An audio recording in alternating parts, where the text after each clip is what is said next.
এয়া আকাশবাণী গুৱাহাটী সন্ধিয়াৰ আঞ্চলিক বাতৰি পঢ়িছো অৰুণিমা গোস্বামীয়ে আৰু মোৰ সৈতে আছে ভাস্বতী দেৱী।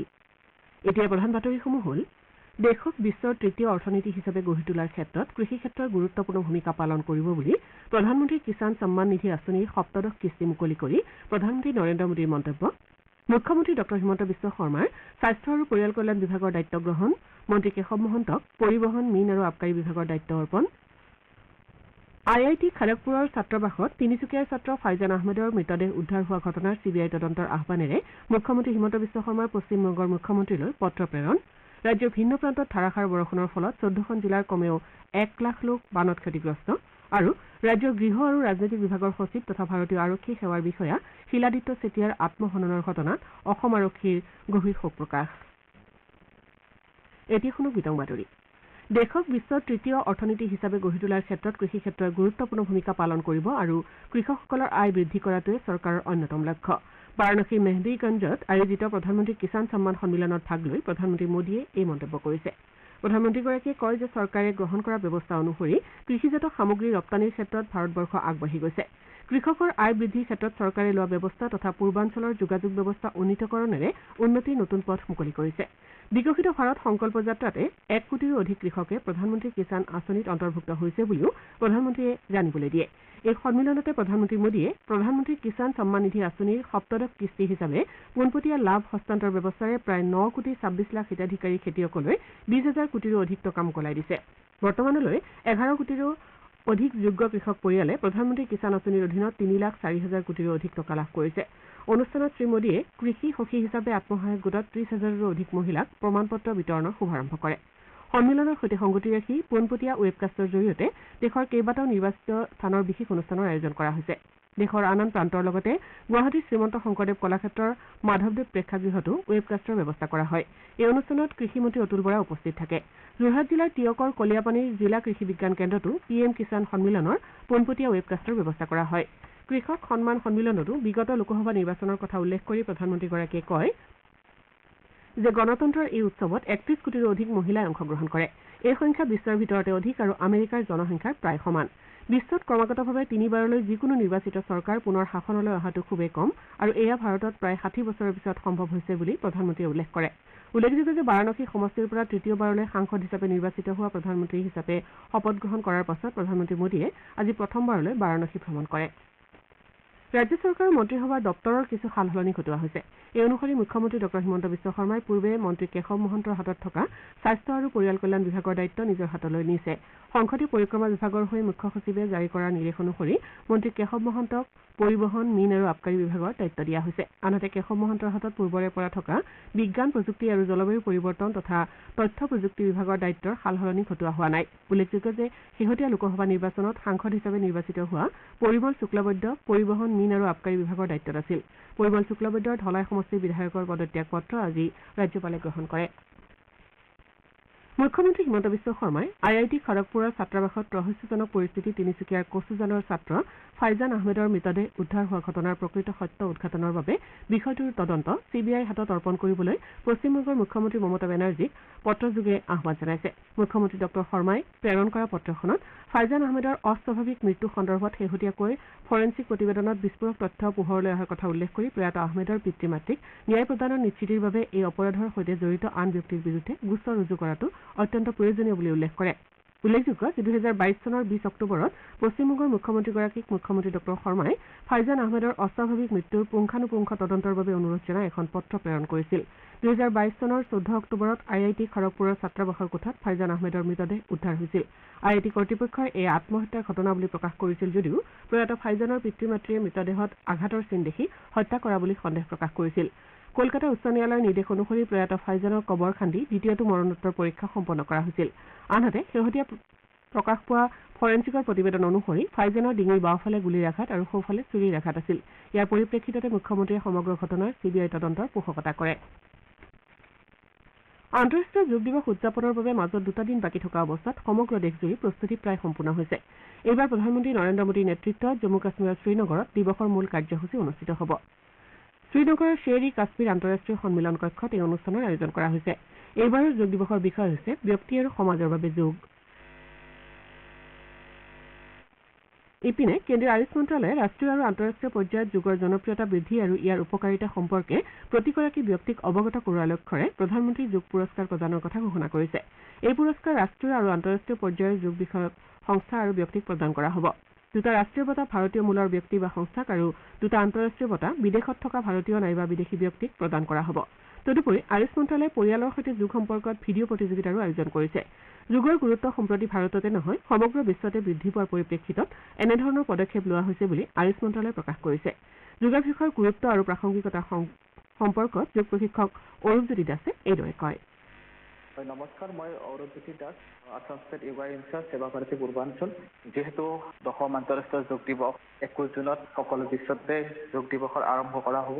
ত' মই এজন যোগ শিক্ষক হিচাপে মই সকলো শ্ৰোতাক জনাব বিচাৰিছোঁ যে যিহেতু যোগ এক জীৱন পদ্ধতি, যোগে আমাৰ শৰীৰ, মন, শাৰীৰিক, মানসিক, বৌদ্ধিক, নৈতিক সকলো দিশত সুস্থ ৰাখিবৰ কাৰণে আমি প্ৰতিদিনে যোগৰ অভ্যাস কৰিব লাগে।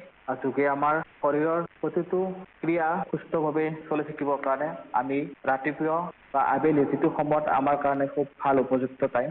মই ভাবোঁ ৰাতিপুৱাৰ সময়ত যদি আমি আমাৰ শৰীৰটো সুস্থ ৰাখিবলৈ হ'লে 45 সময় যদি আমি যোগৰ অভ্যাস কৰোঁ, মই ভাবোঁ আমাৰ শৰীৰটো খুব সুন্দৰভাৱে জীৱন যাপন কৰি থাকিব পাৰিম। তাৰ লগতে অকল আসন প্ৰণায়ামে নহয়, তাৰ লগতে আমাৰ যি খাদ্যভাৱ, দৈনন্দিন জীৱনৰ যিটো সময়, সেই প্ৰতিটো সময় যদি আমি ঠিকমতে কৰোঁ তেনেহ'লে আমাৰ শৰীৰটো আৰু সুস্থ হৈ থাকিব। আৰু মই সকলো ৰাইজলৈ এটি অনুৰোধ, আজিৰ এই বৰ্তমান সমাজত যদি আমাৰ শৰীৰ সুস্থ নাথাকে তেনেহ'লে আমি কোনো ধৰণৰ কাম সুস্থ মগজেৰে কৰিব নোৱাৰিম। কাৰণ আপুনি সুস্থ থাকিলে আপোনাৰ সুস্থ ব্যক্তি হ'ব, সুস্থ পৰিয়াল থাকিব, সুস্থ সমাজ থাকিব আৰু সুস্থ ৰাষ্ট্ৰ এখন হ'ব। আৰু মই সকলোকে পুনৰ এবাৰ আন্তঃৰাষ্ট্ৰীয় যোগ দিৱসৰ আগতীয়াকৈ শুভেচ্ছা জনাই সকলোৱে যোগৰ অভ্যাস কৰক, সুস্থ থাকক, এই মই সকলোৰে ওচৰত প্ৰাৰ্থনা।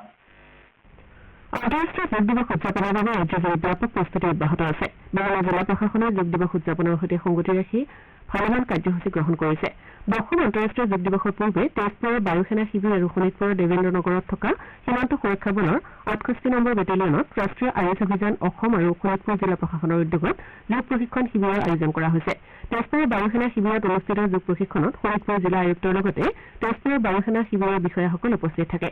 আনহাতে দেৱেন্দ্ৰ নগৰৰ সীমান্ত সুৰক্ষা বলৰ প্ৰায় 70গৰাকী জোৱানে যোগ প্ৰশিক্ষণত অংশগ্ৰহণ কৰে। আনহাতে ভূমিং ফাউণ্ডেশ্যনৰ যোগ প্ৰশিক্ষক নবীন আগৰৱালাই যোগ প্ৰশিক্ষণ দিয়ে। আনহাতে কোকৰাঝাৰ জিলা প্ৰশাসনৰ উদ্যোগত কোকৰাঝাৰ NTPCৰ সমূহীয়া ভৱনতো আন্তঃৰাষ্ট্ৰীয় যোগ দিৱসৰ কাউণ্টডাউন কাৰ্যসূচী ৰূপায়ণ কৰা হয়।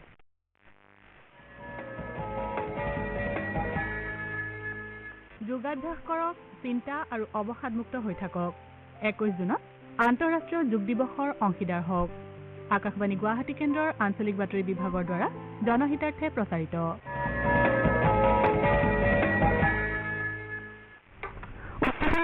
চিকিৎসা বিজ্ঞানৰ স্নাতক পাঠ্যক্ৰমত নামভৰ্তিৰ বাবে চলিত বছৰৰ প্ৰৱেশ পৰীক্ষা NEET UG প্ৰশ্নকাকত ফাদিল আৰু অনিয়ম সংঘটিত হোৱা বুলি উত্থাপিত অভিযোগ সন্দৰ্ভত দাখিল কৰা আবেদন সন্দৰ্ভত কেন্দ্ৰীয় চৰকাৰ আৰু NTA-লৈ জাননী জাৰি কৰিছে। ন্যায়ালয়ে কেন্দ্ৰীয় চৰকাৰৰ লগতে ৰাষ্ট্ৰীয় পৰীক্ষা সংস্থা অৰ্থাৎ NTA-ক জাৰি কৰা জাননীত এই পৰীক্ষাত কোনো ধৰণৰ অনিয়ম সংঘটিত হলে বিষয়টো স্বচ্ছভাৱে নিষ্পত্তি হোৱা প্ৰয়োজন বুলি উল্লেখ কৰিছে। শ্ৰোতাসকলে সন্ধিয়াৰ আঞ্চলিক বাতৰি শুনিছে আকাশবাণী গুৱাহাটী কেন্দ্ৰৰ পৰা। পৰৱৰ্তী বাতৰি শুনক ভাস্বতী দেৱীৰ পৰা।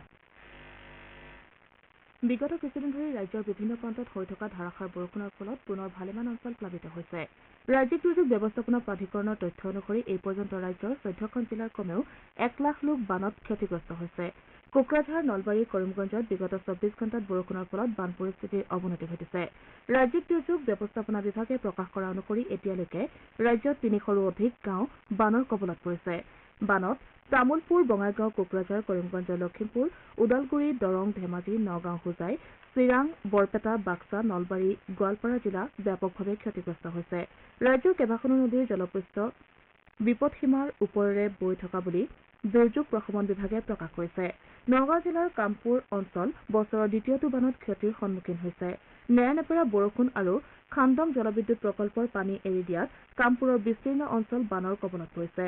কামপুৰ ৰাজচক্ৰৰ কমেও 10খন গাঁও বাঢ়নি পানীয়ে বুৰাই পেলাইছে। ইপিনে নলবাৰীত বুঢ়াদিয়া নৈৰ জলস্তৰ বৃদ্ধি পোৱাৰ ফলত কমেও 20খন গাঁও বানত বুৰ যোৱাৰ আশংকা দেখা দিছে।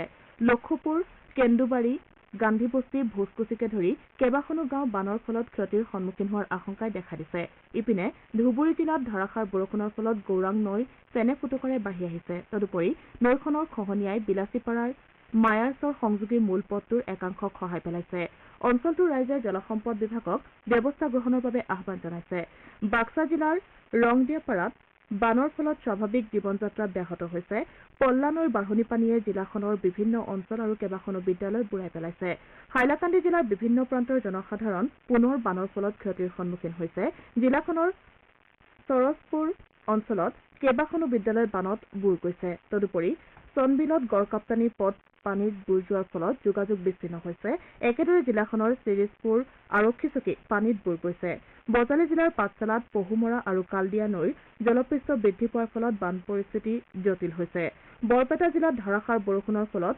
নখান্দা মৰাচাউলখোৱা আৰু কালদিয়া নৈৰ জলপৃষ্ঠ বৃদ্ধি পাইছে আনহাতে দৰং জিলাত ব্ৰহ্মপুত্ৰকে ধৰি কেইবাখনো উপনৈৰ জলপৃষ্ঠ বৃদ্ধি পাই আহিছে নেৰানেপেৰা বৰষুণৰ ফলত গোৱালপাৰা জিলাৰ বিভিন্ন অঞ্চল বানৰ কবলত পৰিছে মেঘালয়ৰ পৰা নামি অহা ঢলে বিভিন্ন অঞ্চলত খেতি পথাৰ বাট পথ বুৰাই পেলোৱাৰ লগতে বাসগৃহও বুৰাই পেলাইছে জিঞ্জিৰাম নৈৰ বাঢ়নী পানীয়ে জুৰিগাঁও বৰ্মনপাৰা অঞ্চল বানৰ সৃষ্টি কৰিছে ইপিনে জলেশ্বৰ সমষ্টিৰ ধুমেৰঘাট অঞ্চল প্লাবিত হোৱাত ধুমেৰঘাট আৰু লখিমপুৰৰ মাজত যাতায়াত বিচ্ছিন্ন হৈছে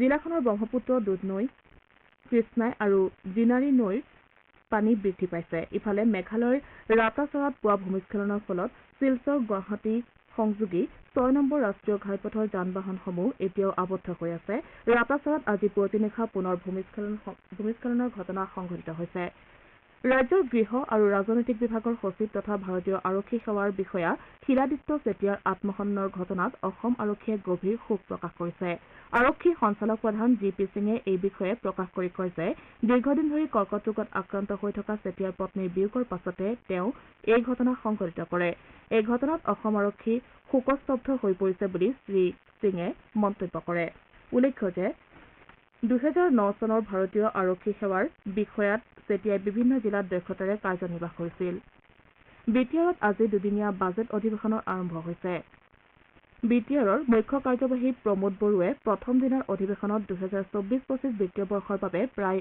২,২০০ কোটি টকাৰ বাজেট দাখিল কৰে গুৱাহাটী উচ্চ ন্যায়ালয়ৰ অতিৰিক্ত ন্যায়াধীশ সুস্মিতা ফুকন খাউণ্ড আৰু মিতালী ঠাকুৰীয়াই আজি ন্যায়াধীশ হিচাপে শপত গ্ৰহণ কৰে মুখ্য ন্যায়াধীশ বিজয় বিষ্ণই ন্যায়াধীশ দুগৰাকীক শপত বাক্য পাঠ কৰোৱায়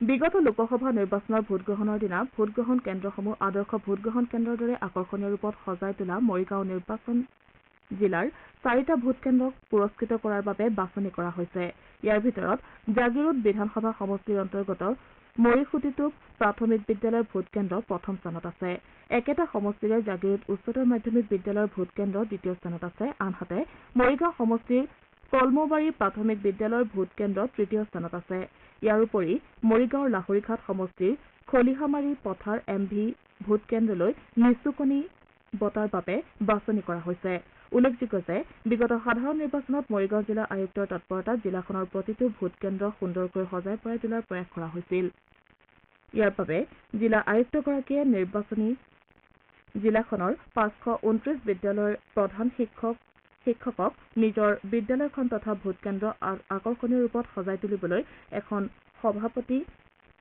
অনুৰোধ জনাইছিল লগতে সুন্দৰকৈ সজাই তোলা শ্ৰেষ্ঠ বিদ্যালয়খনক নগদ ২০,০০০ টকা দ্বিতীয় শ্ৰেষ্ঠ বিদ্যালয়লৈ নগদ ১০,০০০ টকা আৰু তৃতীয় শ্ৰেষ্ঠ বিদ্যালয়লৈ নগদ ৫,০০০ টকাৰ পুৰস্কাৰ আগবঢ়োৱাৰ কথা ঘোষণা কৰিছে বাতৰি শেষ কৰাৰ পূৰ্বে প্ৰধান বাতৰিসমূহ আকৌ এবাৰ দেশক বিশ্বৰ তৃতীয় অৰ্থনীতি হিচাপে গঢ়ি তোলাৰ ক্ষেত্ৰত কৃষি ক্ষেত্ৰই গুৰুত্বপূৰ্ণ ভূমিকা পালন কৰিব বুলি প্ৰধানমন্ত্ৰী কিষাণ সন্মান নিধি আঁচনিৰ সপ্তদশ কিস্তি মুকলি কৰি প্ৰধানমন্ত্ৰী নৰেন্দ্ৰ মোদীৰ মন্তব্য মুখ্যমন্ত্ৰী ডঃ হিমন্ত বিশ্ব শৰ্মাৰ স্বাস্থ্য আৰু পৰিয়াল কল্যাণ বিভাগৰ দায়িত্ব গ্ৰহণ মন্ত্ৰী কেশৱ মহন্তক পৰিবহণ মীন আৰু আবকাৰী বিভাগৰ দায়িত্ব অৰ্পণ IIT খড়গপুৰৰ ছাত্ৰাবাসত তিনিচুকীয়াৰ ছাত্ৰ ফাইজান আহমেদৰ মৃতদেহ উদ্ধাৰ হোৱা ঘটনাৰ CBI তদন্তৰ আহ্বানেৰে মুখ্যমন্ত্ৰী হিমন্ত বিশ্ব শৰ্মাৰ পশ্চিমবংগৰ মুখ্যমন্ত্ৰীলৈ পত্ৰ প্ৰেৰণ আৰু ৰাজ্যৰ গৃহ আৰু ৰাজনৈতিক বিভাগৰ সচিব তথা ভাৰতীয় আৰক্ষী সেৱাৰ বিষয়া শিলাদিত্য চেতিয়াৰ আত্মসন্মানৰ ঘটনা অসম আৰক্ষীৰ শোক প্ৰকাশ আমাৰ এতিয়াৰ বাতৰি ইমানতে অন্ত পৰিল